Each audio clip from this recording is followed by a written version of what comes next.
تجارتكم وأموال اقترفتموها وتجارة تخشون كسادها ومساكن ترضونها أحب إليكم من الله ورسوله وجهاد في سبيله شباب سبحان الله আল্লাহ পাক রব্বুল আলামিন ঈমানদারদের পরিচয় এই আয়াতের মধ্যে তিনি বর্ণনা করেছেন। আল্লাহ পাক রব্বুল আলামিন তার হাবিবকে বলে দেন, ও হাবিব আপনি আপনার উম্মতদেরকে জানিয়ে দেন যারা ঈমানদার তাদের পরিচয়টা কি। কুল ইন কানা আবাউকুম তাদের পিতাসমূহ, ওয়া আবনাউকুম তার ভাইসমূহ, ওয়া ইখওয়ানুকুম ওয়া আবনাউকুম তার সন্তানসমূহ, ওয়া ইখওয়ানুকুম তার ভাই বোনসমূহ, ওয়া আজওয়াজুকুম। ওই আলোচনা শুনে আপনার অশুদ্ধ জীবন পরিশুদ্ধ হবে না যতক্ষণ না পর্যন্ত এই আলোচনা থেকে আপনার অশুদ্ধ জীবন পরিশুদ্ধ করার জন্য স্প্যান্ডেলের ভিতরে আসতে হবে। ব্যবসা বাণিজ্য করবেন আর একদিক দিয়ে আলোচনা শুনবেন, গল্পগুজব করবেন আর একদিক দিয়ে মাইকের আওয়াজ শুনবেন। আপনি বিভিন্নভাবে সময় কাটাবেন, আরেক দিয়ে নিয়ত করবেন আমি তো আলোচনা শুনছি, হয়তো তার উপর আমল করব, কখনো হতে পারে না, কথা ঠিক না। এই জন্যই অশুদ্ধ জীবনকে পরিশুদ্ধ করার জন্যে আমার স্প্যান্ডেলের ভিতরে চলে আসতে হবে। মুহতারাম হাজিরিন, আল্লাহ পাক রব্বুল আলামিন আমাদেরকে বিভিন্নভাবে বিভিন্ন অবস্থা বিভিন্ন পথ ও পন্থার মাধ্যমে আমাদেরকে পরীক্ষা নিরীক্ষা করে থাকেন কি থাকেন না, কথা বলেন, পরীক্ষা করে থাকেন। এই পৃথিবীর ভিতরে যত ফাসাদ হয়, যত গজব আসে, যত সাইক্লোন আসে, যত ধরনের শাস্তি হয়, সমস্ত কিছু শাস্তি একমাত্র মানুষের উপরে যত হাতের ফসল, কথা ঠিক না। আল্লাহ পাক রব্বুল আলামিন পরিষ্কার ভাষায় তিনি ঘোষণা করে দিয়েছেন, ওয়াহারাল ফাসাদু ফিল বাররি ওয়াল বাহরি বিমা কাসাবাত আইদিন নাস, কথা ঠিক না। জলে স্থলে যা কিছু হয় সমস্ত কিছু তার হাতের উপার্জিত ফসলের প্রতিদান। আজকে লস অ্যাঞ্জেলেসে যে অবস্থা হয়েছে আপনারা জানেন, আল্লাহ পাক রব্বুল আলামিন ছেড়ে দেন, অর্থাৎ ছাড় দেন, ছেড়ে দেন না। আল্লাহ তাআলা পাকড়াও অনেক কঠিন পাকড়াও, আল্লাহ তাআলা ধরা বড় শক্ত ধরা। আল্লাহ তাআলা সূরাতুল বুরুজের ভিতরে পরিষ্কার ভাষায় ঘোষণা করে দিয়েছেন, ইন্না বাতশা রাব্বিকা লাশাদীদ, আমি আল্লাহ ধরিতে ধরি না, ধরলে আল্লাহ ছাড়ি না, কথা ঠিক না। মুহতারাম হাজিরিন, যে যুক্তরাষ্ট্রের যে শহরটার ভিতরে শহরের আগুনে দাবানল এমনভাবে আগুনের শিখা, আগুনের লিলিহান শিখা এত প্রজ্বলিত হচ্ছে কল্পনার বাহিরে।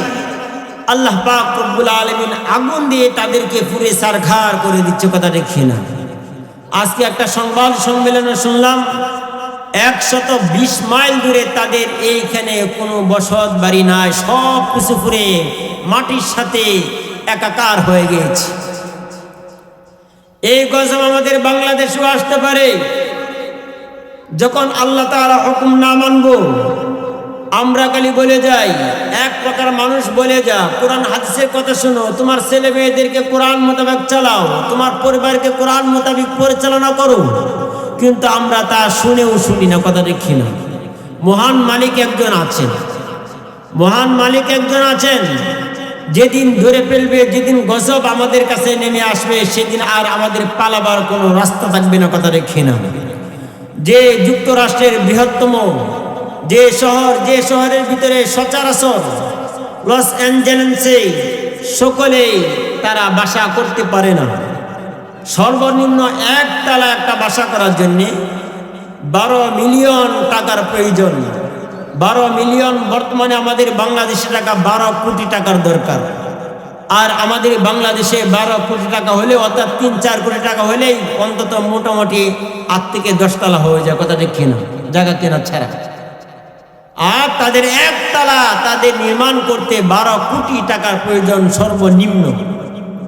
এর মাঝে তাদের বিভিন্ন তারকা বিভিন্ন হলেও এবং তাদের নেতৃবৃন্দ তাদের ওইখানে বাসা করেছি। যে বাসাগুলো আগুনে দাও দাও করে পড়ছে, এখান থেকে আমাদের শিক্ষা গ্রহণ করা উচিত কি উচিত না, কথা বলেন? এই জন্য মুহতারাম হাজিরিন, আজকে এই মুসলমানদেরকে সজাগ করে বলতে চাই, আল্লাহ পাক রব্বুল আলামিন তিনি শ্রেষ্ঠ বিচারক, আহকামুল হাকিমিন। আল্লাহ পাক রব্বুল আলামিন যখন ধরবেন তখন আর ছাড়বেন না। এই কোরআন আওয়াজকে স্তব্ধ করে দেওয়ার জন্য এই যুক্তরাষ্ট্র কি পরিমাণ এখনো পায়তারা চালায় নাই, চেষ্টা করে নাই। এই জমিন থেকে কোরআনের আওয়াজকে স্তব্ধ করে দেওয়ার জন্য কিছুদিন আগেও তারা সিদ্ধান্ত গ্রহণ করেছে গাজা এবং ফিলিস্তিনকে মাটির সাথে একাকার করে দেওয়ার জন্য। যেদিন তারা সিদ্ধান্ত করেছে এর 3 দিন পর থেকে তাদের অবস্থা কোনো ঠিকানা নাই, কথা দেখি না।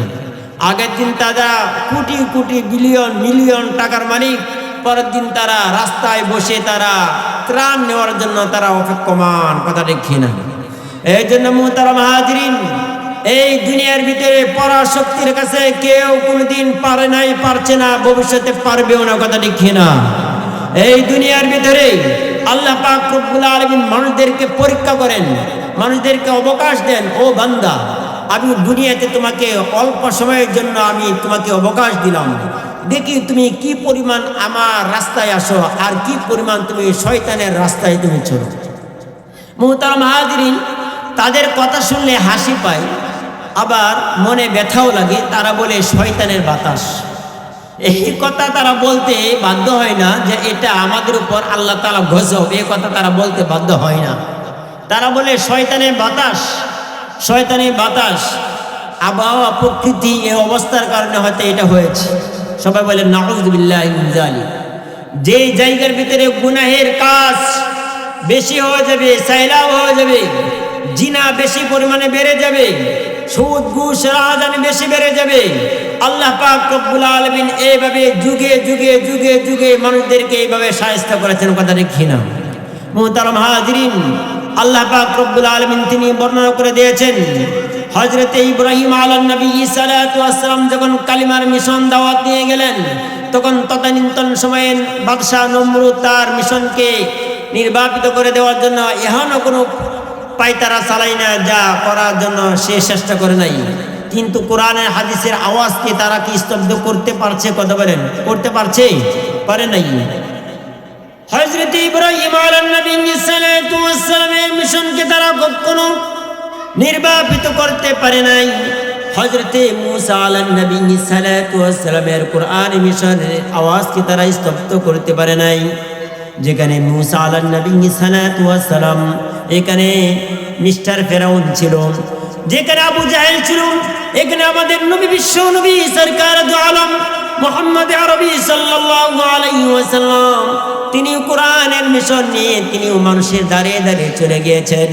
কিন্তু তারা কখনো কোরআনের আওয়াজকে তারা কখনো স্তব্ধ করে দিতে পারে না, কথা দেখি না। কোরআন কে নাজিল করেছেন, কথা বলেন? কে?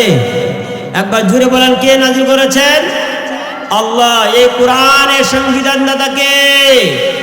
বলেন, এই কোরআনের সংবিধানদাতা কে? কোন মানব রচিত কালাম? এই কোরআনকে যারা উৎখাত করতে চাইবে এই পৃথিবী থেকে তারা উৎখাত হয়ে যাবে, কথা ঠিক না? এই কোরআনকে কেউ উৎখাত করতে পারে নাই, পারছে না, পারবেও না, কথা ঠিক না? সুতরাং এই কোরআনের পথে যারা আসবে তারা জিরো থেকে হিরো, কোরআন থেকে যারা চলে যাবে হিরো থেকে জিরো, কথা ঠিক না? আপনার সন্তান যদি একজন হাফেজ কোরআন হয়ে যায়, মনে রাখতে হবে আপনি দুনিয়ার মধ্যে সফল, আখিরাতের মধ্যেও সফল, কথা ঠিক না? এই জন্য কোরআনের পথে যদি আসো তোমার ভিতরে শান্তি চলে আসবে। কোরআন নাই তো তোমার জীবনে শান্তি নাই, কোরআন আছে তো তোমার জীবনে শান্তি আছে, কথা ঠিক না? যে পরিবারের ভিতরে গৃহিণী কোরআন পড়নেওয়ালা হয়, পর্দাশীল হয়ে যায়, এই পরিবারের ভিতরে শান্তি আছে।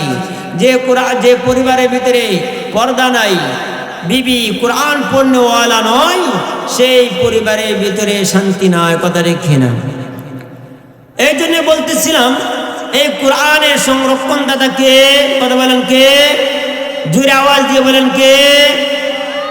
আল্লাহ পাক রব্বুল আলামিন বর্ণনা করেন, ইন্না নাহনু নাযালনা যিকরা ওয়া ইন্না লাহু লাহাফিজুন। আমি আল্লাহ পাক রব্বুল আলামিন বিশ্ব ব্যবস্থাকে, এই বাবারা দুষ্টামি করো না, দুষ্টামি করো না। আমি আল্লাহ পাক রব্বুল আলামিন বিশ্ব ব্যবস্থাকে পরিচালনা করার জন্য এই কোরআনকে আমি সংবিধানদাতা হিসেবে আমি তোমাদের কাছে অর্পণ করে দিয়েছি। কোরআন হলো একটা সংবিধানদাতা। পৃথিবীর ভিতরে কোনো মানুষ যখন কোনো একটা কবিতা আবৃত্তি করে, কোনো একটা বই পুস্তিকা যখন রচনা করে, এই রচনার প্রারম্ভে সে অথবা শেষে সে বলে দেয়, যারা পাঠক অথবা পাঠিকাকে অনুগ্রহ করে বলছি, যারা আপনারা পাঠ করবেন যদি ভুল হয় আমাকে জানিয়ে দিবেন, আমি আপনার প্রতি কৃতজ্ঞতা প্রকাশ করব। আল্লাহ পাক রব্বুল আলামিন এই কোরআনে প্রারম্ভে শুরুতেই তিনি জানিয়ে দিচ্ছেন, এই কোরআন এমন একটা সমগ্র আল কোরআন, এই কোরআনের ভিতরে কোনো ভুল সন্দেহ হতে পারে না। এই কোরআন যালিকাল কিতাবু লা রাইবা ফীহ, এই কোরআনের ভিতরে কোনো সন্দেহের অবকাশ হতে পারে না, কোনো ভুল হতে পারে না। একটা আয়াত নয়, একটা শব্দ নয়, একটা জবর জেরো, কোনোদিন কেউ ভুল ধরতে পারছে না, পারবেও না, কথা ঠিক না? এই জন্যই তো বলছিলাম, সমাজের ভিতরে যখন গুনাহের কাজ যখন বেড়ে যাবে, সমাজের ভিতরে যখন মানুষ গুনাহ করে, বেশি পরিমাণ গুনাহ করে ফেলবে, আল্লাহ পাক রব্বুল আলামিন তাদেরকে বিভিন্ন সাইক্লোন এবং আগুনের লিলিহান শিখার মাধ্যমে আল্লাহ তাআলা তাদেরকে শাস্তি দিবেন। এই মুহূর্তে একটা ঘটনা মনে পড়ে গেল। আল্লাহ পাক রব্বুল আলামিন তিনি পবিত্র কোরআনুল কারীমের মধ্যে বর্ণনা করেছেন, ওয়াকাম আহলাকনা মিন ক্বরিয়াতিন আহলাকনাহা ওয়া হিয়া যালিমা। আল্লাহ পাক রব্বুল আলামিন পরিষ্কার ভাষায় তিনি ঘোষণা করে দিয়েছেন, ইতিপূর্বে অনেক কওম, অনেক জাতিকে আমি ধ্বংস করে দিয়েছি। অনেক জাতিকে আমি কোরআনে অবাধ্য হওয়ার কারণে, হাদিসের অবাধ্য হওয়ার কারণে অনেক জাতিকে আমি ধ্বংস করে দিয়েছি। বর্তমানে আমরা বাস্তব চিত্র যা দেখতে পাচ্ছি, যুক্তরাষ্ট্রের মতো একটা দুনিয়ার মধ্যে পরাশক্তি, এমন একটা ক্ষমতাধর একটা রাষ্ট্র, যে রাষ্ট্র কারো কাছে কোনোদিন মাথা পেতে না, যে রাষ্ট্র কোনোদিন কারো কাছে কোনো হার মানে না, তাদেরকে পরাস্ত স্বীকার করতে তারা বাধ্য, কথা দেখি না। হযরত নূহ আলাইহিস সালাতু ওয়াস সালাম তিনি 950 বছর তার কওম, তার জাতিকে তিনি দাওয়াত দিয়েছেন, কোরআন এবং হাদিসের দাওয়াত দিয়েছেন। 950 বছর দাওয়াত দেওয়ার পরে কোরআন এবং হাদিসের মধ্যে পাওয়া যায় 80 থেকে 82 জন লোক মাত্র ঈমান এনেছে। কতজন? কথা বলেন, কতজন? 80 থেকে 82 জন। যেদিকে যায় এদিকেই তাকে নিয়ে উপহাস করে, তাকে নিয়ে কটাক্ষ করে, তাকে নিয়ে গালি মন্দ করে, তাকে নিয়ে উপহাস এবং কটাক্ষমূলক তাদেরকে নিয়ে তাকে নিয়ে কথাবার্তা বলে। এমন অবস্থায় হযরত নূহ আলাইহিস সালাতু ওয়াস সালাম আল্লাহ পাক রব্বুল আলামিনের কাছে একবার বিরক্ত হয়ে তিনি আল্লাহ তাআলার কাছে দোয়া করতে আরম্ভ করলেন, ও রব্বি করিম, ও মাওলাই করিম, আল্লাহ 950 বছর ধরে আমি তোমার এই জাতিকে, এই কওমকে আমি কোরআন হাদিসে দাওয়াত দিচ্ছি, আল্লাহ তারা তো ঈমান আনে না। যেখানে যাই এখানে তারা আমাকে নিয়ে উপহাস করে, আমাকে নিয়ে তারা কটাক্ষমূলক তারা কথাবার্তা বলে। আল্লাহ তুমি তাদেরকে তুমি বিচার বা শাস্তি প্রদান করে ধ্বংস করে দাও। আল্লাহ পাক রব্বুল আলামিন হযরত নূহ আলাইহিস সালাতু ওয়াস সালামের দোয়া কবুল এবং মঞ্জুর করলেন। হাদিসের মধ্যে এসেছে সমস্ত নবীদের দোয়া মুস্তাজাবুদ দাওয়া, তাদের দোয়া আল্লাহ পাক রব্বুল আলামিন কবুল এবং মঞ্জুর করেন। নূহ আলাইহিস সালাতু ওয়াস সালামের দোয়া কবুল করলেন। দোয়া কবুল করার পরে আল্লাহ পাক রব্বুল আলামিন পবিত্র কোরআনুল কারীমের মধ্যে তিনি বর্ণনা করে দিলেন কিভাবে তাদেরকে ধ্বংস করে দিলেন। ফাফাতাহনা আবওয়াবাস সামাই বিমাইন মুনহামির وفجرنا الأرض عيونا فالتقى الماء على أمر قد قدر سبحان الله أكبر। আল্লাহ পাক রব্বুল আলামিন তিনি বর্ণনা করেন হযরত নূহ আলাইহিস সালাতু ওয়াস সালাম যখন আমার কাছে দোয়া করলেন, তার উম্মতকে ধ্বংস করে দেওয়ার জন্য, শাস্তি প্রদান করার জন্য আমি আল্লাহ পাক রব্বুল আলামিন তার উম্মতকে ধ্বংস করার জন্য এমন একটা পথ ও পন্থা অবলম্বন করে নিলাম। এই আসমানি দ্বারসমূহ বাড়ি বৃষ্টি বর্ষণের মাধ্যমে, মুষলধার বৃষ্টি বর্ষণের মাধ্যমে আমি আসমানি দ্বারসমূহ উন্মুক্ত করে দিলাম। শুধু তাতেই কান্ত না, অফাজ্জালনাল আরদা উয়ুনা, জমিন থেকে পানি বের হতে লাগলো, প্রসারিত হতে লাগলো। আল্লাহ পাক রব্বুল আলামিন তিনি বর্ণনা করেন, একদিক দিয়ে মুষলধারে আসমান থেকে পানি বর্ষিত হতে লাগলো, জমিন থেকে পানি উত্তোলিত হতে লাগলো, এবং ওয়াফাজ্জালনাল আরদা উয়ুনান ফালতাকাল মা, এবং সমস্ত পানি একাকার হয়ে গেল, মিশে গেল। ফালতাকাল মা আলা আমরিন কদ কদির, পূর্ব পরিকল্পিতভাবে সকলেই এই অনুসারে সমস্ত কিছু একাকার হয়ে গেল। এমন অবস্থায় আল্লাহ পাক রব্বুল আলামিন তার এই কওমকে যখন ধ্বংস করে দিবেন, এই কওমকে ধ্বংস করে দেওয়ার পরে আল্লাহ পাক রব্বুল আলামিন হাবিব বিশ্ব নবী সরকার দু আলম মুহাম্মদ আরবি সাল্লাল্লাহু আলাইহি ওয়াসাল্লাম এই বিষয়টা তিনি এইভাবে আলোকপাত করেছেন। হযরত নূহ আলাইহিস নবী সালাতু ওয়াস সালামের ধ্বংসকে এই পৃথিবীর মধ্যে এমন কিছু না যা ধ্বংস হয় নাই। এত বড় প্লাবন, এত বড় বন্যা আর কোনোদিন আজও পর্যন্ত নাই, কথা ঠিক কিনা? কিতাবের মধ্যে এসেছেন গাছের গোড়া, গাছের আগা পর্যন্ত পানি পৌঁছে গিয়েছেন। এক পর্যায়ে হাদিসে কুদসি আলোচনা করছেন, আল্লাহ পাক রব্বুল আলামিন তিনি বর্ণনা করেন, আল্লাহ পাক রব্বুল আলামিন ওই দিন যদি কারো প্রতি কোনো মায়া করতেন, ওই দিন যদি কারো প্রতি কোনো অনুগ্রহ করতেন, তাহলে একজন নারী এবং সন্তানের প্রতি অনুগ্রহ করতেন। সবাই বলেন সুবহানাল্লাহ, আরো জোরে সুবহানাল্লাহ। ওই দিন যদি অনুগ্রহ করতেন, মায়া করতেন, তাহলে একটা নারীর প্রতি আল্লাহ তাআলা অনুগ্রহ করতেন। কেমনে? কিতাবের মধ্যে এসেছে, হাদিসে কুদসির আলোচনা করছে, আল্লাহ পাক রব্বুল আলামিন ওই নারী, ওই বান্দি, ওই একটা তার একটা নিষ্পাপ মাসুম বাচ্চা তার কোলে দুগ্ধপায়ী দুধ পান করছেন। এমন অবস্থায় ওই দুগ্ধপায়ী শিশু আল্লাহ পাক রব্বুল আলামিন এই মহাপ্লাবন দেওয়ার পরে ওই দুগ্ধপায়ী শিশুকে তার মানে তিনি যে দেখতেছে পানি আসছে, পানি আসছে, পানির মহাপ্লাবন থেকে বেঁচে থাকার জন্য অনেক কাকুতি বিনতি করতে আরম্ভ করেছেন, কিন্তু কখনো তো হতে পারে না, কখনো হতে পারে না। তিনি আর পিছন থেকে যে পানি ছুটছে, পানি ছুটছে, এমন অবস্থায় তিনি সম্মুখে অগ্রসর হতে লাগলেন। সম্মুখে অগ্রসর হতে হতে সম্মুখে একটা উপত্যকায় উঠলেন। ওই উপত্যকায় যে তিনি আশ্রয় গ্রহণ করলেন। আশ্রয় গ্রহণ করার পরে তখন আস্তে আস্তে ওই উপত্যকার উপরে পানি উঠে গেল।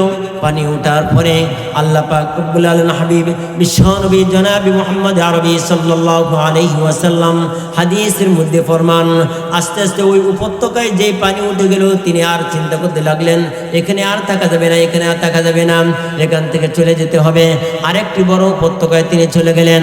আরেকটি বড় উপত্যকায় চলে যাওয়ার পরে আস্তে আস্তে ওই মহিলাটা তিনি দেখতে আরম্ভ করলেন, তার পার ভিতরে পানি আস্তে আস্তে ক্রমাগতভাবে তার পানি স্পর্শ করেছে, পরে আবার তার কোমর পর্যন্ত পানি স্পর্শ করেছে, আবার তার বুক পর্যন্ত পানি স্পর্শ করেছে, আবার তার কাঁধ পর্যন্ত পানি স্পর্শ করেছে। এবার ওই মহিলা তিনি চিন্তা ফিকির করতে আরম্ভ করেছেন, এবার হয় আমি হয়তো আর বাঁচবো না, আর কোথায় যাইবার কোনো জায়গা নাই, এইবার আমি আর কি করব? অন্তত এই পানি মহাপ্লাবনে আমি আমার জানটা দিতে রাজি আছি, কিন্তু আমার এই নিষ্পাপ মাসুম বাচ্চাটা যেন বেঁচে যায়, এমন একটা চিন্তা ফিকির করে ভাইজান কথাগুলো খুব ভালোভাবে শুনেন। আল্লাহ পাক রব্বুল আলামিনের পাকড়াও, আল্লাহ পাক রব্বুল আলামিনের আযাব বড় কঠিন আযাব, বড় শক্ত আযাব। এই আযাব থেকে কেউ রেহাই পাইতে পারে নাই, কেউ মুক্তি পাইতে পারে নাই। আল্লাহ পাক রব্বুল আলামিনের ওই বান্দি তিনি চিন্তা ফিকির করতে আরম্ভ করলেন, আমি হয়তো মরে যাব, আমি হয়তো পানির মধ্যে নিমজ্জিত হয়ে আমার জীবন শেষ করে দিতে পারি, কিন্তু আমার এই নিষ্পাপ মাসুম বাচ্চার জীবনটা কখনো শেষ করতে পারি না। এমন অবস্থায় তিনি চিন্তা ফিকির করে তার দু হাতের উপরে এভাবে শিশু সন্তানকে মাথার উপরে এভাবে তিনি তার সন্তানকে হাতের উপর মাথার উপর তিনি তুলে ধরলেন। এমন অবস্থায় আকস্মিকভাবে হঠাৎ করে একটা তীব্র পানির ঢেউ আসলো। ঢেউ এসে আল্লাহ পাক রব্বুল আলামিনের দুই বান্দিকে, অর্থাৎ এই সন্তান এবং তার মাকে পৃথক করে দিল। এমন অবস্থায় এই বিষয়টা আল্লাহ তাআলার কাছে এত মায়া লেগেছে, এত অনুগ্রহ হয়েছে। হাদিসে কুদসির মধ্যে এসেছে আল্লাহ তাআলা ওই দিন যদি কাউকে মায়া করতেন, ওই দিন যদি কারো প্রতি অনুগ্রহ করতেন, তাহলে এই সন্তান এবং তার মার প্রতি আল্লাহ তাআলা অনুগ্রহ করতেন। সুবহানাল্লাহ। তাহলে এই আলোচনা থেকে আমরা কি বুঝি? আল্লাহ তাআলার শক্ত বড় ধরা, কথা ঠিক কিনা? আল্লাহ তাআলার ধরা বড় শক্ত ধরা। আল্লাহ তাআলার আযাব বড় কঠিন আযাব। আল্লাহ তাআলার আযাব থেকে কেউ নিষ্পাপ, কেউ মাসুম থাকতে পারবে না, কেউ মুক্তি পেতে পারে না। আল্লাহ তাআলার আযাব বড় কঠিন আযাব। এই জন্য তো মুহতারাম হাজিরিন, আমরা জান্নাতে যেতে চাই কি চাই না? কথা বলেন। জান্নাতে যেতে চাই কি চাই না? জান্নাতে যেতে চাই। জান্নাতে যেতে হলে আল্লাহ তাআলার হুকুম মানতে হবে কি হবে না? কথা বলেন। মানতে হবে কি হবে না? আল্লাহ তাআলার হুকুম মানতে হবে। কুরআন অনুযায়ী আপনার জিন্দেগি পরিচালনা করতে হবে। এই পৃথিবী থেকে যারা কুরআনের এবং হাদিসের আলোচনাকে যারা উৎখাত করে দিতে চাই, তারা কোনোদিন সফল হতে পারে না, পারছে না, পারবেও না। কথা ঠিক না? মুহতারাম হাজিরিন, জ্বলন্ত প্রমাণ 120 কিলোমিটার এই আগুনের লেলিহান শিখা। তারা বলে শয়তানের ধোঁয়া, শয়তানের অর্থাৎ বাতাস এসে সকলকে ধ্বংস করে দিয়েছে। শয়তানের বাতাস নয়, আল্লাহ তাআলা পক্ষ থেকে সরাসরি আযাব। কথা ঠিক না? যাহারাল ফাসাদু ফিল বাররি ওয়াল বাহরি বিমা কাসাবাত আইদিন নাস লিযিকাহুম বা'দাল্লাযী আমিলু লাআল্লাহুম ইয়ারজিউন। জলে স্থলে যখন মানুষ পাপাচার করে, অন্যায় অপকর্ম করে, বিশাল পরিমাণ গুনাহ যখন করে বেরে, আল্লাহ তাআলা ছাড় দেন, ছেড়ে দেন না। যখন ধরেন তখন আর ছাড়ে না। কথা ঠিক না? বর্তমান লস অ্যাঞ্জেলেসের অবস্থা দেখে বর্তমান ওয়ার্ল্ড পৃথিবীর মানুষ এটা অনুধাবন করা দরকার। এতদিন পর্যন্ত যা কিছু কোরআন এবং হাদিসের বিভক্ত করেছি, আলোচনা করেছি, কোরআন হাদিসের আলোচনাকে স্তব্ধ করে দেওয়ার জন্য অনেক রকম পায়তারা চালাচ্ছি। আজকে থেকে অন্তত আর করব না। আল্লাহ একজন আছে। কথা ঠিক না? আল্লাহ কি বলেন? একজন আছে। আল্লাহ পাক রব্বুল আলামিন তার বান্দাদেরকে ডেকে ডেকে বলেন, ও বান্দা, আমি তোমাদেরকে পৃথিবীর ভিতরে এমনিতেই সৃষ্টি করি নাই, তোমাদেরকে আমি খামাখা সৃষ্টি করি নাই, এমনিতেই সৃষ্টি করি না। আমার একটা উদ্দেশ্য আছে। আল্লাহ পাক রব্বুল আলামিন তিনি বর্ণনা করেন, ওমা খালাকতুল জিন্না ওয়াল ইনসা ইল্লা লিয়াবুদুন। ও বান্দা, আমি তোমাকে আমার ইবাদত বন্দেগী করার জন্য আমি তোমাকে সৃষ্টি করেছি। সবাই বলেন সুবহানাল্লাহ। ও বান্দা, তুমি কে চিন্তা চেতনা করো। আফা হাসিবতুম আন্নামা খালাকনাকুম আবাসা ওয়া আন্নাকুম ইলাইনা লা তুরজাউন। এই চিন্তা চেতনা করো, আমি তোমাকে এমনিতেই সৃষ্টি করেছি। না না, এমনিতেই সৃষ্টি করি নাই। আমি তোমাকে এমনিতেই সৃষ্টি করি নাই। অবশ্যই একদিন না একদিন আমার হাতে তোমার ধরা দিতে হবে। কথা ঠিক না? আল্লাহ পাক রব্বুল আলামিন তিনি তার বান্দাদেরকে হুঁশিয়ার করে বলতে চান, ও বান্দা শোনো শোনো, এই দুনিয়ার ভিতরে তোমার যদি আমার নিয়ামত যদি ভালো যদি না লাগে, ফাবিআইয়ি আলাই রাব্বিকুমা তুকাজ্জিবান। ও বান্দা, এমন কি নিয়ামত নাই যা আমি তোমাকে দান করি নাই? এমন কি নিয়ামত নাই যা তুমি ভক্ষণ করো নাই? ও বান্দা, তোমার জন্য সূর্যকে আমি দান করলাম। ও বান্দা, তোমার জন্য চন্দ্রকে আমি দান করলাম। ও বান্দা, তোমার জন্য জমিনকে আমি দান করলাম। ও বান্দা, তোমার জন্য গোশত আমি দান করলাম। ও বান্দা, তোমার জন্য মাছ আমি দান করলাম। ও বান্দা, তোমার জন্য বিভিন্ন নিয়ামত আমি দান করলাম। একমাত্র তুমি তা ভক্ষণ করে তোমার শরীরটা তরুতাজা রাখবে। আর তা তরুতাজা শরীরটাকে রেখে তুমি আমি আল্লাহর বন্দেগী করবে। কথা ঠিক কিনা? মুহতারাম হাজিরিন, আল্লাহ পাক রব্বুল আলামিন আমাদের থেকে জানতে চান আমরা যে জান্নাতে যেতে চাই কি চাই না? কথা বলেন। জান্নাতে যেতে চাই? বলেন আল্লাহু আকবার। জোরে, আরো জোরে আল্লাহু আকবার। জান্নাতে যেতে চাইলে আগে আমাদের দুইটা পেপারস লাগবে। কয়টা পেপারস? বলেন। দুইটা পেপারস লাগবে, দুইটা সার্টিফিকেট লাগবে। এক নাম্বার সার্টিফিকেটের নাম হলো ঈমান। এক নাম্বার সার্টিফিকেটের নাম কি বলেন? একটু জোরে আওয়াজ দিয়ে বলেন, কি? ঈমান। দ্বিতীয় নাম্বার সার্টিফিকেটের নাম হলো আমল। দ্বিতীয় নাম্বার সার্টিফিকেটের নাম কি বলেন? আমল। আমল যদি আপনার কম বেশি হয়, জান্নাতে যাওয়া যাবে, কিন্তু আমল বেশি হওয়ার কারণে জান্নাতে কোয়ালিটি হবে উন্নত মানের। আর যদি আমল যদি কম হয়, মানে বেশি হয়, জান্নাত হবে উন্নত মানের। আমল যদি কম হয়, জান্নাতের কোয়ালিটি হবে নিম্নত মানের। কথা দেখি না, কিন্তু আমল কম বেশি হলে জান্নাতে যাওয়া যাবে। আখলিস দীনাকা ইয়াকফিকাল আমালুল কলিল। আগে তোমার ইমানকে কাটিয়ে কর। ইমান যদি পরিপক্ক না থাকে, ইমান যদি পরিশুদ্ধ না থাকে, তাহলে হাজারো আমল থাকলে সেই আমল দিয়ে জান্নাতে যাওয়া যাবে না। কথা দেখি না, আগে আপনার কি করতে হবে? জান্নাতে যেতে চাইলে আগে ইমানকে পরিশুদ্ধ করতে হবে। কথা দেখি না, আমল কম অথবা বেশি হওয়ার কারণে জান্নাতে যাওয়া যাবে। আমল যদি বেশি হয়, জান্নাত হবে উন্নত মানের। আমল যদি কম হয়, জান্নাত হবে নিম্নত মানের, কিন্তু জান্নাতে যাওয়া যাবে। সর্বনিম্ন পরিমাণ যে জান্নাতটা আল্লাহ তাআলা আপনাকে দান করবেন, সেই সর্বনিম্ন পরিমাণ জান্নাতটা দেওয়ার কারণে এই দুনিয়া 10 দুনিয়া সম পরিমাণ জান্নাত আল্লাহ তাআলা আপনাকে দান করবেন। সবাই বলেন সুবহানাল্লাহ। এখন প্রশ্ন আসতে পারে, সর্বনিম্ন পরিমাণ যে জান্নাতটা দেওয়া হবে, এই জান্নাতের যে গেট আছে, গেটে যে বাইরে হিজবুল্লাহ আছে, ওয়াল পৃথিবীর যত কারুকার্যময় উন্নত মানের রেস্টুরেন্ট আছে, যত উন্নত মানের যত কারুকার্যময় আছে, সমস্ত কিছু বিক্রি করার পরেও সর্বনিম্ন জান্নাতের গেটের হিজবুল্লাহের সমপরিমাণ দামও হবে না। কথা রেখে না, তাহলে আমরা জান্নাতে যেতে হলে আগে আমার কি লাগবে? কথা বলেন, ইমান লাগবে পরিশুদ্ধ। আচ্ছা, আমার আগে ইমান লাগবে পরিশুদ্ধ। এটা রেফারেন্সটা আমি দিচ্ছি আপনাদের কাছে। দুইটা রমণীর কথা, দুইটা নারীর কথা উদাহরণ দিচ্ছি। দুইটা নারীর কথা উদাহরণ দিচ্ছি। একটা নারীর ঘটনা বুখারী শরীফের মধ্যে এসেছে। আরেকটা নারী, আমাদের এই ওয়ার্ল্ড পৃথিবীর ভিতরে একজন বিখ্যাত একজন নারী ছিল, তার উদাহরণ আসবে।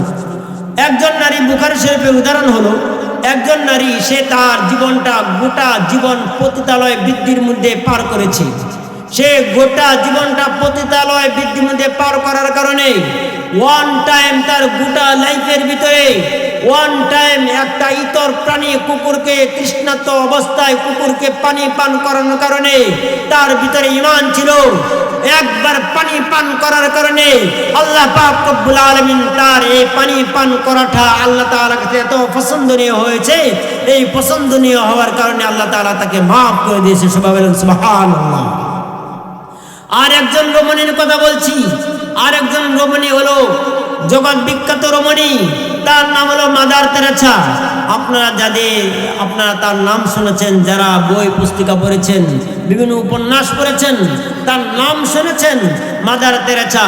তার গোটা লাইফ, গোটা জীবন তার সৃষ্টির সেবা, মানুষ আশরাফুল মাখলুকাতের সে সৃষ্টির সেবায় নিয়োজিত ছিল। কিন্তু তাকে একবার কোন এক সাংবাদিক তাকে প্রশ্ন করেছিল, আপনি কি আপনার জীবনে বিবাহ শাদী করবেন না? তিনি তার সেই সাংবাদিকের প্রশ্নের উত্তরে তিনি বর্ণনা করেছেন, না, আমি আমার জীবনে কাউকে আমি বিবাহ হিসেবে কাউকে গ্রহণ করব না। কারণ বিবাহ হিসেবে কাউকে যদি আমার গ্রহণ করতে হয়, তাহলে তার পিছনে আমার খেদমত করতে হবে। সুতরাং তার পিছনে আমার সময় চলে যাবে। যতটুকু সময় আমি আমার স্বামীর পিছনে যাব, এতটুকু সময় মানুষের সেবা থেকে আমি বঞ্চিত থাকবো। এতটুকু সময় আমি মানুষের সেবা থেকে বঞ্চিত থাকতে রাজি না। তার নাম হলো কি? Mother Teresa. সে আজ থেকে 18 থেকে 20 বছর আগে তিনি মারা গিয়েছেন। আপনাদের কাছে অনুমতি জানতে চাই, প্রতিক্রিয়া জানতে চাই। এই মাদার তেরেসা সে ঈমানহীন ছিল। সে তার নামটা শুনে আপনারা অনুধাবন করতে পারেছেন সে মুসলিম ছিল না, খ্রিস্টান ছিল। কথা রেখি না। এখন আপনাদের কাছে প্রশ্ন রাখতে চাই, সে মারা যাবার পরে কয়টা জান্নাত পাবে? কথা বলেন, কয়টা জান্নাত পাবে? একটাও না। কেন? কেন? কথা বলেন, সে ইমানদার ছিল না। কেন বলেন? ইমানদার ছিল না। এই জন্যই তো বলছিলাম, ইমানদার অনেক দামি জিনিস। ইমান কখনো বিক্রি করতে পারে না। যারা বেঈমান তারা কোনোদিন ইমানের মর্ম বুঝতে পারে না। মুহতারাম হাজিরিন, ইমান কাকে বলে? ইমানের সংজ্ঞা বুখারী শরীফের মধ্যে, বিভিন্ন হাদিসের মধ্যে অনেকভাবে এসেছে, কিন্তু সহজভাবে আমি আপনাদের কাছে একটা ইমানের সংজ্ঞা দিচ্ছি। বিসমিল্লাহের বা থেকে নিয়ে মিনাল জিন্নাতি ওয়ান নাস, সূরা নাসের লাস্টের সিন পর্যন্ত যে গোটা কুরআনুল কারীমের ভিতরে আল্লাহ পাক রব্বুল আলামিন যা কিছু বর্ণনা করেছেন, সমস্ত কিছু নির্দ্বিধায় নির্বিঘ্নে মেনে নেওয়ার নামই হলো ঈমান। কথা লিখে না। সমস্ত কিছু মেনে নেওয়ার নাম হইল কি বলেন? ঈমান। মুহতারাম হাজিরিন, আমি আপনাদের কাছে আরেকটা প্রশ্ন রাখতে চাই। আমরা হয়তো অনেকে এখানে যারা এসেছে আমরা 100% পিওর মুসলমান। আমরা অন্তত জীবনে একবার হলেও ইসলাম ধর্ম গ্রহণ করেছি, লা ইলাহা ইল্লাল্লাহু দাখালাল জান্নাহ, এই কালিমাটুকু আমরা পাঠ করেছি। কিন্তু পাঠ করার কারণে অন্তত আমরা এই বিশ্বাসী যে আমরা একবার অন্তত হলেও জান্নাতে যাব। কথা দেখি না? আমরা অনেকে নামাজের ভিতরে ত্রুটি থাকতে পারি, অনেকে আমাদের আমলের ভিতরে ত্রুটি থাকতে পারি। অনেকে 5 ওয়াক্ত নামাজ পড়ি না, 2 ওয়াক্ত নামাজ পড়লেতে পড়ি না, 1 ওয়াক্ত নামাজ পড়লেতে পড়ি না। অনেকে ঈদের নামাজ পড়ি, অনেকে কেউ মারা গেলে তার জানাজার নামাজ পড়ি। এখন আমি আপনাদের কাছে প্রশ্ন রাখতে চাই, যে জানাজার নামাজ হোক, ঈদের নামাজ হোক, 5 ওয়াক্ত নামাজ হোক, যত নামাজই বলেন না কেন, এই নামাজকে পবিত্র নামাজকে কবুল হওয়ার জন্য আগে কি কি শর্ত বলেন? 15টা আইটেম আছে। সেইগুলো 15টা আইটেম নাফাকি থেকে আমার নিজের শরীর এবং নিজের কাপড়কে আমার পবিত্র রাখতে হবে। কথা দেখি না? এই 15টা আইটেম থেকে কোনো একটা আইটেম, কোনো একটা প্রকার নাফাক যদি আমার শরীরের মধ্যে লেগে থাকে, তাহলে কখনো আমার নামাজ পবিত্র এবং শুদ্ধ হবে না। কথা দেখি না? এই 15টা আইটেমের মধ্যে মানুষের শরীর থেকে যে রক্ত বের হয়, মানুষের শরীর থেকে যে ফুস বের হয়, মানুষের পেশাব পায়খানা, মানুষের বিশেষ অঙ্গ থেকে যে ওদি যা কিছু বের হয়, বিভিন্ন প্রাণী থেকে যে পেশাব পায়খানা, এইভাবে 15টা আইটেম আছে। নাফাকে গালিজা, এই নাফাকে গালিজা থেকে আমার শরীর এবং কাপড়কে পবিত্র রাখতে হবে। পবিত্র রেখে যদি নামাজটা পড়েন, তাহলে আল্লাহ তাআলা আপনার আমার নামাজ কবুল করতেও পারেন। কথা দেখি না? আমি আপনাদের কাছে একটা প্রশ্ন রাখতে চাই, নামাজ কবুল হওয়ার জন্য কয়টা আইটেম আমাদের মাঝে রাখা দরকার? সমস্ত নাপাকি থেকে আমাদের পবিত্র হওয়া দরকার। কথা ঠিক না? আর নামাজ না হওয়ার জন্য আমাদের কয়টা আইটেম থেকে বেঁচে থাকতে হবে? কথা বলেন, কয়টা আইটেম? যদি একটা আইটেম, যদি একটা প্রকার নাফাকও যদি আমার শরীরের মধ্যে লেগে থাকে, তাহলে আমার নামাজ হবে? নামাজ হবে না। এই জন্যই তো আল্লাহ পাক রব্বুল আলামিন তিনি বর্ণনা করে দিচ্ছেন, যালিকাল কিতাবু লা রাইবা ফি, পবিত্র কুরআনুল কারীমের ভিতরে সূরা ফাতিহা থেকে নিয়ে বিসমিল্লাহ থেকে নিয়ে সূরাতু নাসের পর্যন্ত কুরআনুল কারীমের ভিতরে যা আল্লাহ পাক রব্বুল আলামিন বর্ণনা করে দিয়েছেন, সমস্ত কিছু খুযু ফান্তাহু, যা পাকড়াও করার জন্য বর্ণনা করেছেন সেটা তোমরা গ্রহণ করো। যেটা ধরার কথা বর্ণনা করেছেন, যেটা গ্রহণ করার জন্য বলেছেন সেটা তোমরা গ্রহণ করো। যেটা ছেড়ে দেওয়ার জন্য বর্ণনা করেছেন সেটা তোমরা ছেড়ে দাও। সেটার নামই হলো ঈমান। কথা দেখে নাম আল্লাহ পাক রব্বুল আলামিন পবিত্র কুরআনুল কারীমের মধ্যে পরিষ্কার ভাষায় তিনি ঘোষণা করে দিচ্ছেন, ওয়াল্লাযীনা আমানু আশাদ্দু হুব্বান লিল্লাহ, যারা ঈমানদার তারা সবচাইতে আল্লাহ পাক রব্বুল আলামিনকে ভয় করে। কাকে ভয় করে? কথা বলেন, একটু আওয়াজ দিয়ে বলেন, কাকে ভয় করে? একটু আওয়াজ দিয়ে বলেন, কাকে ভয় করে? আল্লাহ। একবার জোরে বলে চিৎকার করে বলেন আল্লাহ, জোরে বলেন আল্লাহ। যারা ঈমানদার, ওয়াল্লাযীনা আমানু আশাদ্দু হুব্বান লিল্লাহ, যারা ঈমানদার তারা সবচাইতে আল্লাহ পাক রব্বুল আলামিনকে ভয় করে। ঈমানদারদের পরিচয় আল্লাহ পাক রব্বুল আলামিন তিনি বর্ণনা করে দিচ্ছেন। হাদিসের মধ্যে এভাবে এসেছে, লা ইউমিনু আহাদুকুম হাত্তা ইয়াকুনা আহাব্বা ইলাইহি মিন ওয়ালিদিহি ওয়া ওয়ালাদিহি ওয়ান নাসি আজমাইন, যারা প্রকৃতপক্ষে ঈমানদার তারা কখনো তার নিজের সন্তান, নিজের মা, নিজের অর্থ সম্পদকে সবচাইতে বেশি ভালোবাসতে পারে না একমাত্র আমি আল্লাহ তাআলা এবং তার নবীকে ব্যতীত। আল্লাহ পাক রব্বুল আলামিন ঈমানদারদের পরিচয় তুলে ধরেছেন সূরাতুত তাওবা এর 23 নং আয়াতের মধ্যে আল্লাহ তাআলা বর্ণনা করেন, কুল ইন কানা আবাউকুম ওয়া আবনাউকুম ওয়া ইখওয়ানুকুম ওয়া আযওয়াজুকুম ওয়া আমওয়ালুন ইqtaraftumuha ওয়া তিজারাতুন তাখশাউনা কাসাদাহা ওয়া মাসাকিনু তারদাউনাহা আহাব্বা ইলাইকুম মিনাল্লাহি ওয়া রাসূলিহি ওয়া জিহাদিন ফি সাবিলিহি। সবাই বলেন সুবহানাল্লাহ। আল্লাহ পাক রব্বুল আলামিন ঈমানদারদের পরিচয় এই আয়াতের মধ্যে মধ্যে তিনি বর্ণনা করেছেন, আল্লাহ পাক রব্বুল আলামিন তার হাবিবকে বলেছেন, ও হাবিব আপনি আপনার উম্মতদেরকে জানিয়ে দেন কারা যারা ইমানদার তাদের পরিচয়টা কি। কুল ইন কানা আবাউকুম তাদের পিতাসমূহ, ওয়া আবনাউকুম তার ভাইসমূহ, ওয়া ইখওয়ানুকুম ওয়া আবনাউকুম তার সন্তানসমূহ, ওয়া ইখওয়ানুকুম তার ভাই বোনসমূহ, ওয়া আজওয়াজুকুম সেই বাসকেও সবচেয়ে বেশি মহব্বত করা, আপনার মাল অর্থ সম্পদকে সবচেয়ে বেশি মহব্বত করা, এইরকম মহব্বত যদি আপনার ভিতরে থাকে তাহলে আপনি কখনো মুমিন হতে পারবেন না। কথা ঠিক না? নিজের মনকে নিজে একটু প্রশ্ন করে দেখেন, নিজের বাবার চাইতে এখন পর্যন্ত কি আল্লাহ তাআলাকে ভালোবাসতে পেরেছি কিনা? নিজের বাবার চাইতে নিজের নবীকে এখন পর্যন্ত বেশি মহব্বত করতে পারছি কিনা? নিজের ভাইয়ের চাইতে, নিজের সন্তানের চাইতে, নিজের অর্থ সম্পদের চাইতে, নিজে যে বাসায় অবস্থান করি থাকি সেই বাসার চাইতে আল্লাহ এবং তার রাসূলকে সবচাইতে বেশি ভালোবাসতে পারছি কিনা? ও জিহাদিন ফি সাবিলিল্লাহ, আল্লাহ তাআলা এই কালিমা জান্ডাকে সমুন্নত করার জন্য, এই কালিমা জান্ডাকে উদ্দিন করার জন্য জিহাদকে মনে প্রাণে ভালোবাসছি কিনা? এবং এইগুলো যদি মনে প্রাণে ভালোবাসি থাকি তাহলে অবশ্যই আল্লাহ তাআলা এই আয়াতের মাধ্যমে আমাদেরকে জানিয়ে দিচ্ছেন তুমি মুমিন। আহাব্বা ইলাইকুম মিনাল্লাহ, আল্লাহ তাআলার চাইতে তাদের প্রতি যদি বেশি মহব্বত থাকে, ইসমে তাফজিলের সিগা এসেছে, তাহলে তুমি কখনো মুমিন হতে পারবে না। কথা রব্বাসু হাত্তা ইয়াতি আল্লাহু বিআমরি, অপেক্ষা করো, অপেক্ষা করো।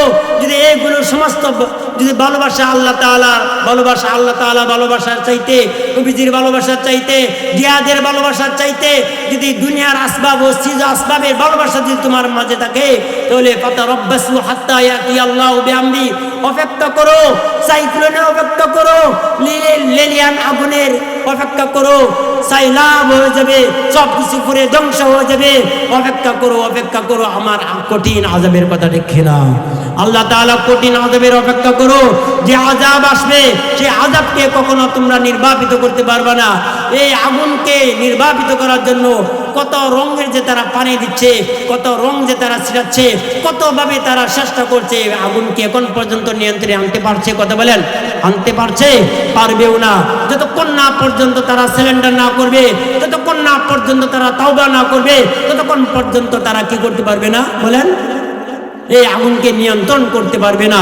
আল্লাহ পাক রব্বুল আলামিন আমাদেরকে এই লস অ্যাঞ্জেলেসের এই আযাব থেকে আমাদের প্রত্যেকটা মুমিন মুসলমানদেরকে শিক্ষা গ্রহণ করার জন্য তৌফিক দান করেন। ওয়া মা আলাইনা ইল্লাল বালাগ। আসসালামু আলাইকুম ওয়া রাহমাতুল্লাহি ওয়া বারাকাতুহু।